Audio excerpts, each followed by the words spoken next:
Hey everybody, I am again going to try and whip off a couple of videos here quick. Again, both of them are going to be video requests. So again, thanks so much for putting these forward for other people that are watching these videos to hopefully have some insight or identification in their own experience. The first one I'm going to do is from a viewer. Her name is Allison, so thanks so much, and best of luck in your career going forward. This one is, and I'm going to be reading from some notes just to make sure I'm capturing everything. This one is on the subject of INTJs and being in the field of communications. So I know this is going to be one that is not necessarily for all viewers, but it is kind of an interesting topic because it's almost an oxymoron how an INTJ goes into a very public realm and has to be on it, quick thinking and quick speaking, all those things that we traditionally maybe do not have in our toolkit. So I'm going to go by pros and cons here, the positive and the negatives regarding my personal experience in dealing with public relations, communications, and just overall work in that field in the business world. So again, apologies, I have to go through my notes because I don't want to miss anything. So the first one I noticed or I thought of was for the positive side. So start off on the good side. We are analytical.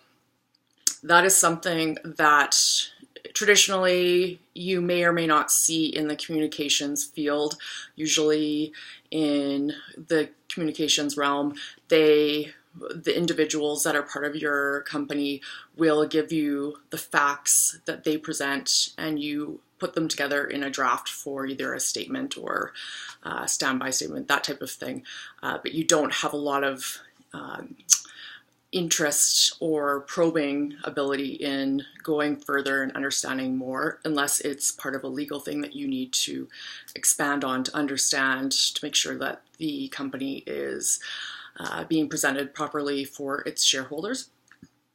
The second one is for INTJs. I found you see things that other people don't. So you're naturally curious. You're going to be, if you're in an industry, you will want to understand the full piece because you take pride, at least I'm speaking for myself, that you take pride in your own integrity and your own reputation. So if you are saying something, you want to present it in a way that you can stand by what you're saying and not feel compromised. And so exploring the whole realm of that business will definitely help that because you'll know the good and the bad and how to speak to it. So that's also the part of PR that is a blessing and a curse. You learn how to speak to things in a way that you can massage, but yet still tell the truth. So you have to be comfortable with that. For an INTJ, we see a bigger scope. So we look at the 30,000 foot, like I like to say, perspective where you're looking at what you're doing for your communications work in and applying multiple different industries, different things that you've seen on television, different discussions you've had with people, and you're formulating a response or your personal perspective and framing it for that company. So that's a definite bonus for the company. And it's also good for you in your career because you're able to be more of the investigator and subtly get at information because you're not overtly aggressive. You're more just seeking out all the different avenues, and you have all of these tools in the subconscious that allow you to provide maybe a different perspective or dynamic that perhaps the executives have not thought of in with regard to putting their corporate information out to the public. You're also excellent in risk management. I put good here, but it's actually, we're pretty excellent at it. The ability to stay focused and calm, understanding all the situations, understanding which questions you need to ask to get the best risk response. And being theoretical, you probably will already have done risk management training or done it online by yourself, so you understand how to handle a threatening response to an emergency or something that may convey that company in negative light. So I will get to the negatives on that in a second, but it will help the fact that you are doing the investigative work internally in your own mind. You're not waiting for other people, so you can be proactive in putting that forward as a suggestion, and that would help drive your career in being able to show the executives that you can be trusted and you have brought forward different things, and especially in a crisis situation, you're able to be relied on to execute. And that's huge. You're not taking off at 5 if there's, say, some serious issue that happened with that company that could impact its reputation. You will be the one that stays as long as it takes and works as hard as you can to make sure that that is finished. So another one is let me just check here. So you're interested in the company as a whole. So for myself, this is again myself, when you're interested in the company that you buy into, the one that you are working for, whether it's client or if you're an employee, you want to know everything. That's my personal experience. You want to understand the workings of the business. It's not enough just to be a simple PR person, which a lot of communications folks can tend to be, where they just say, oh, tell me what I need to say and I'll say it. And for myself, it was, I want to understand how things are done at that company, why they're done like that, what is the impact on the employees, how is the employee morale, corporate culture, all that kind of thing, because then you're really being able to deliver the framework of what the essence of that company is. So you, again, just speaking to the piece with asking the questions to build your own proactive, say, press release or standby statement, those types of things that you'll be learning in communications. And it's really a positive thing for the companies, because the executives are they're trying to do their job. They don't want to be having to do your job as well with providing you the ins, ands, and all the details. They expect you to put in some legwork.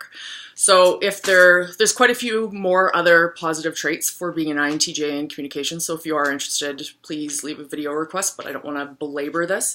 The negatives. So the one thing I'm going to start with on this is, when I was in university a million years ago, I had an interest in potentially going and doing my master's in communications theory.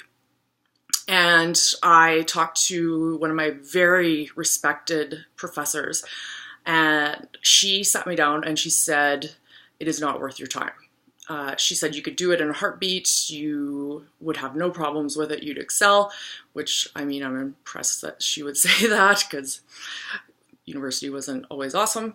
However, she said it's a pink ghetto, so you are stuck basically, and I'm saying this is what she mentioned to me. She said, if you're in there, you're not moving far. It is dog eat dog. There's not a lot of jobs. It is a service provided industry area, and you're only going to hit a certain ceiling. So I wanted to start off with that, because that was a pretty interesting awakening for me when I was in my 20s and wanting to think I could take on the world with this fascinating idea of communications studies. So again, speaking to the theory, it's very interesting. The one piece that I wanted to mention is, and I'd like to hear other people who are in communications, their comments. They might have very different experiences than mine, but what I found was, once you're learning curve is done. You've kind of figured out what you're doing, your basics, got your grounded, you got everything going on. What happens is it becomes very redundant. So for INTJs like myself, I found the redundancy to be very boring, and I kind of sum it up as you feel more like you're a kissing babies kind of person, shaking hands, doing that type of thing. And it becomes draining because it is much more of a people-centric role. And if that is, once you've learned what you've needed to learn, it can get pretty old fast. So you have to really want to be there and do this type of work. The other thing too is a lot of folks, and again I'm generalizing, I'm not saying everyone's like this, a lot of folks in this field are very superficial, that they just do it because they like the perks, they like being the spokesman, they like that type of thing, and rarely you're getting into really meaty type of things. So unless you're getting into specialized fields as being, say, a consultant for a risk management firm or that type of thing, you're going to be dealing with the mundane, and you're going to be dealing with people who wanted to do it because they wanted maybe more superficial things out of their career. Also, you have to pay attention to what you feel comfortable with in stretching your ethics. So every company has skeletons. No one is perfect. It doesn't matter. And you have to make sure, like for myself anyways, integrity for my reputation was pretty important to me. So it's a difficulty to where your line is on where you want to represent a company as, and I'm not saying that they're negative companies. I'm saying that every company has something that could be a conflict with your ethics. So you have to either make peace with your ethics and where you're ready to stretch, and where you're ready to PR around things. You're not lying, but you're painting a picture that is the positive reflection of that company or client, and that is your job. You have to do that. That's why they hire you. So the other thing too that is difficult, and I'm going to leave it at this because this is a really long one, you have to be, if your role is also tied to, say, speaking with media, you, mostly as an INTJ, you probably would already have studied media training, which is imperative to understand how to speak to the media, because they're going to try and draw you offside.